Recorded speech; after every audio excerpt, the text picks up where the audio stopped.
Iriro ang duwang empleyado kan sarong water refilling station kan mabangga nin pampasayarong jeep ang piglulunadan nindang delivery tricycle. Sa Purok 6, Barangay Bigaa, Legazpi City, alas 3:58 nin hapon kasuudma, Pebrero 5. Pigbiston mga inina sinda alias June, 31 anyos, residente kan Quezon City asin paramientras na nakikiistar sa iyang pigtatrabahuan na water refilling station, asin ang driver kan delivery tricycle. Lugadan manan sa iyang pag-iriba sa trabaho na si alias Leron, nasa tamang edad, residente kan naunang bitan na lugar. Pigbisto naman ang driver kan jeep na si alias Bicoy kan Barangay Arimbay. Basado sa investigasyon kan PNP, parehong gikan sa Barangay Arimbay ang duwang bihikulo asin pigbabaybay ang direksyon pasiling sa sentro kan Legazpi. Alagad pag-abot sa lugar kan aksidente, biglang nag-U-turn ang jeep. Tiyempo man na nawaran nin preno ang nakasunod digding delivery tricycle na nauli sa pagkakadiskwido kan mga biktima.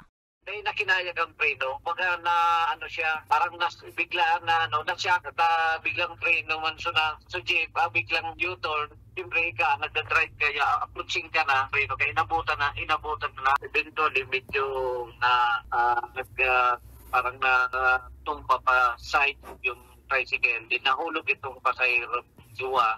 Tulos man na ipigdara sa Legazpi City Hospital ang mga biktima, magi ng driver kan jeep para sa magkakanigong asistensyang medikal. Maswerte sa nama na mayo ng ibang nadamay sa insidente.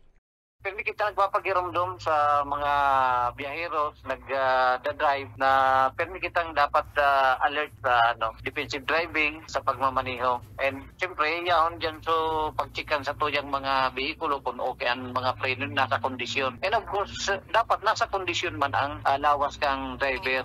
Sa ngunyan, inako naman kan tagsadiri kan water refilling station asin kan jeepney driver ang gastuson sa pagpapabulong sa duwang biktima. Para sa mga baretang, Tatak, Bicol, Danica Garcia.